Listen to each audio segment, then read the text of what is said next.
Hi, I'm jack.shilley and welcome to this week's episode.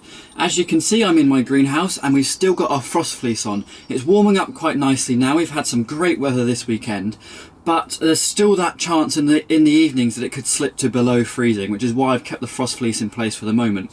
As soon as the frosts have passed, then I'll be removing this frost fleece and the greenhouse will return to normal.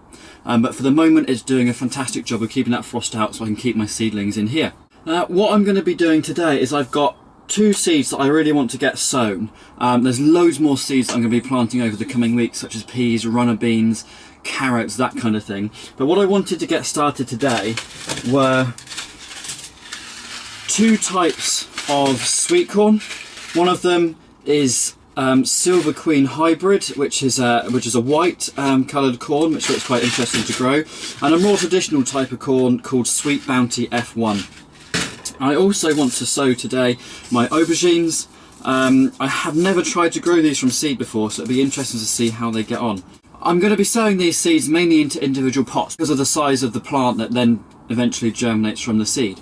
So first of all, I'm going to start with sowing the sweet corn. So as I said, I'm going to be sowing two types of sweet corn today. The Silver Queen Hybrid, which you can see here, is the white coloured corn. The Sweetcorn Sweet Bounty F1, which is a traditional large yellow corn, and also my aubergines as well. I'm going to start with the Silver Queen Hybrid corn, and I'm going to be sowing them into these 9cm squat pots. Now, I was considering planting perhaps maybe 3 seeds in each pot, but these are just a little bit too small and I'd rather get the sweet corn off to the best start. So I'm going to be planting 1 seed for the corn in each of these containers, and I'm going to do about 10 pots of them. So as I said, I'm going to be filling these up with some nice seed sowing compost. This is quite coarse, quite sandy, which is perfect for sowing seeds into. I'm going to fill them relatively close to the surface of the pot. Then, using a finger or a dibber, make an indent into the soil about 1 inch deep. Not a precise science by any stretch of the imagination, that's about right. And then get your seeds. So this is what the Silver Queen Hybrid sweet corn seed look like. Quite unusual looking, but quite nice. And then simply place a corn seed into that hole and lightly cover over with some of the soil. Now, with the compost that I'm using here, it's very, very dry. So this does need to be watered in, which I'll show you how to do and the best way to do that in a minute. So for the aubergines, fill up your pot and leave about 1 centimetre of room to cover them over, like that. Level it down, make sure it's a nice flat surface for them to be sown onto. I'm going to be putting 3 seeds in each of these pots, evenly space them out within the container, and then with that excess space that you've got on the top, lightly cover over with soil. Like that. Gently tap down and water in. Now, as you can see, all of the seeds have now been planted. I've got 10 of the Silver Queen sweet corn, 10 of the ordinary Sweet Bounty sweet corn, and also I've got 3 pots, each containing 3 aubergine seeds, so in other words, hopefully 9 plants.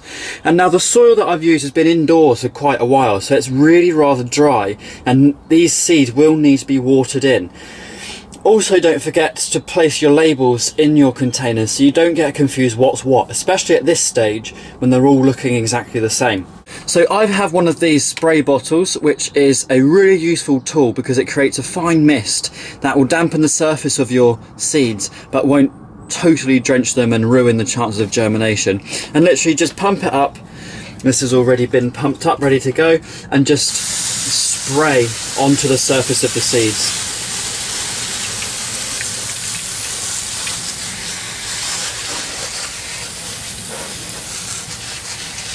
Make sure that as much of the soil is dampened as possible. And then that's just about all you need. You shouldn't be saturating your seeds, otherwise that could cause the seed to rot underneath the soil. And equally, you don't want to leave the seeds dry because they need the contact to start the process of germination. And that's really all there is to it in terms of sowing these seeds.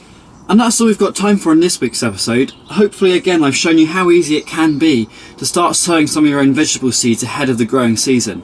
The weather's beginning to warm up now and it's looking like it's going to be a fantastic year, what with the allotment and the new wildflower meadow I'm hoping to create here at the greenhouse. Thanks for tuning in, and as always, hit that subscribe button so you don't miss out on any of my videos. Also, you can like my Facebook page, Jack Shilley Gardener, and I'll see you next time. Thanks for watching.